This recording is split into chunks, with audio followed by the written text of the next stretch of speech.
আগামী বিধানসভা ভোটের ফলাফলে কারচুপি রুখতে গণনায় ভিন রাজ্যের কর্মীদের নিয়োগের দাবিতে সরব হল তেজস জনকল্যাণ পার্টি। আজ সোমবার রাজ্য নির্বাচন কমিশনের কাছে দাবি সম্বলিত স্মারকলিপি জমা দিয়েছেন। যদিও রাজ্য নির্বাচন কমিশনের পক্ষ থেকে জানানো হয়, বিধানসভা নির্বাচনে গণনা কেন্দ্রে কর্মী নিয়োগের বিষয়টি পুরোপুরি রাজ্যের মুখ্য নির্বাচনী আধিকারিকের এখতিয়ারভুক্ত। রাজ্য নির্বাচন কমিশনে আসার আপনার প্রথম কারণ?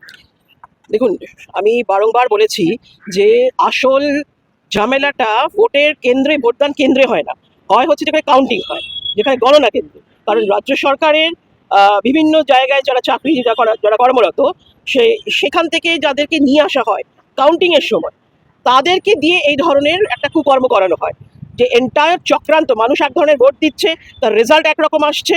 কেন? কারণ আসল ঝামেলাটা, আসল গল্পটা গণনা কেন্দ্রে তৈরি হয়, এবং এই কাজগুলো যে করানো হয় সেগুলো যারা ওখানে গণনা কেন্দ্রে থাকেন তাদেরকে দিয়ে বিভিন্ন রকমভাবে প্রলোভন, ভয় বা যাই হোক ইত্যাদি দিয়ে তাদেরকে দিয়ে এই গণনার সমস্ত যা অ্যাকচুয়াল ভোটদান হয় তার ঠিক একটা বিপরীত ছবি তৈরি করা হয়।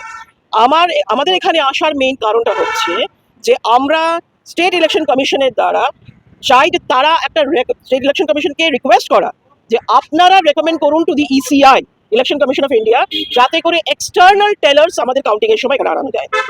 গণনা কেন্দ্রে রাজ্য সরকারের কোনো যারা কর্মচারী রয়েছেন বা যারা কাউন্টিং এর সময় আসেন তারা আসবে না, যারা রাজ্য সরকারের কাজ করেন বা রাজ্য সরকারের কর্মরত যে কোনো অফিসেই হোক না কেন। আমরা চাই না যে পশ্চিমবাংলা থেকে কেউ এখানে কাউন্টিং এর সময় থাকুক, আমরা চাই পার্শ্ববর্তী রাজ্য থেকে আসুক, অন্যান্য আরো রাজ্য থেকে আসুক, সেখান থেকে এজেন্টদের নিয়ে আসা হোক, টেলার্স, এক্সটার্নাল টেলার্স যাদের বলা হয়, তাদেরকে নিয়ে আসা হোক এবং গণনা কাউন্টিংটা তাদের দ্বারা করা হোক। কারণ সেখানে প্রভাবের কোনো ব্যাপার নেই, সেখানে তারা না অনুপ্রাণিত হবে, না প্রভাবিত করতে পারবে, কোনোভাবেই নয়। ফলে সেটা অনেক বেশি স্বচ্ছ হবে, ফ্রি অ্যান্ড ফেয়ার ইলেকশন, যাতে করে মানুষ ভোট দিয়েছে, মানুষের কি ইচ্ছা, সাধারণ মানুষের, খেটে খাওয়া মানুষের, মধ্যবিত্ত বাঙালি, তারা কি ভোট দিয়েছে এবং তারা কি চায়, what is the will of the people, সেই উইল অফ দ্য পিপলটা জানার জন্য ইট ইজ ভেরি ইম্পর্টেন্ট যে অন্য রাজ্য থেকে কাউন্টিং এজেন্ট নিয়ে আসা হোক যারা কাউন্ট করবে।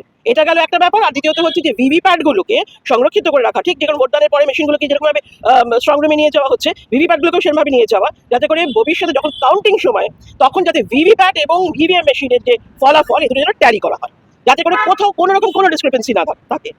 এই দুটো হচ্ছে প্রধান কারণ স্টেট কমিশন এখানে আসা। আপনি কার সঙ্গে সাক্ষাৎ করলেন এবং কি প্রত্যুত্তর পেলেন? দেখুন, প্রত্যুত্তর বলতে সব এনাদের তো কথা হচ্ছে যে এটা এনাদের এখতিয়ারের মধ্যে পড়ে না, এনাদের এখতিয়ারে পড়ে না, সিইওর এখতিয়ারের মধ্যে পড়ে। সেটা যখন আমরা এখানে আমি কথা বলা হয়েছিল তখনই জানিয়ে দিলে ব্যাপারটা ক্লিয়ার হয়ে যেত, কিন্তু তখন কোনো কিছু জানানো হলো না। ডেসপাইট তাদেরকে চিঠি দেওয়া যে কিসের জন্য দেখা করতে আসছি, কেন দেখা করতে আসছি, আমাদের দাবি দেওয়া কি, সেটা জানার পরেও এনারা এখানে আসতে বললেন। কেন আসতে বললেন? নাম্বার 2 হচ্ছে, যদি সিইওর এটা এখতিয়ার হয়, এনাদের যদি এখতিয়ার বহির্ভূত হয়, তাহলে এখানে সেই সময় নষ্ট করার কোনো দরকার ছিল না। তাহলে সিইওর অফিসে আমরা যেতে পারতাম, তো সিইওর অফিসে গিয়ে সেখানেই তো বলা যেতে পারতো। যদিও আমি বলবো যে এখানে ওনারা অবশ্যই আমাদের কথা শুনেছেন, চিঠিও রেখে দিয়েছেন, কিন্তু ওনারা সেই চিঠিটাকে ফরওয়ার্ড করবেন টু দ্য সিইও। তাহলে it could have saved our time, আমাদের তো সময় নষ্ট হলো। তাহলে আমরা ডাইরেক্ট সিইওর ওখানে যেতে পারতাম, তাকে গিয়ে বলতে পারতাম। যদি ইসিআইয়ের স্টেট হ্যান্ড যদি সিইও হয়, তাহলে সিইওর ওখানে গেলেই ভালো হতো, এখানে শুধু সময় নষ্ট হলো।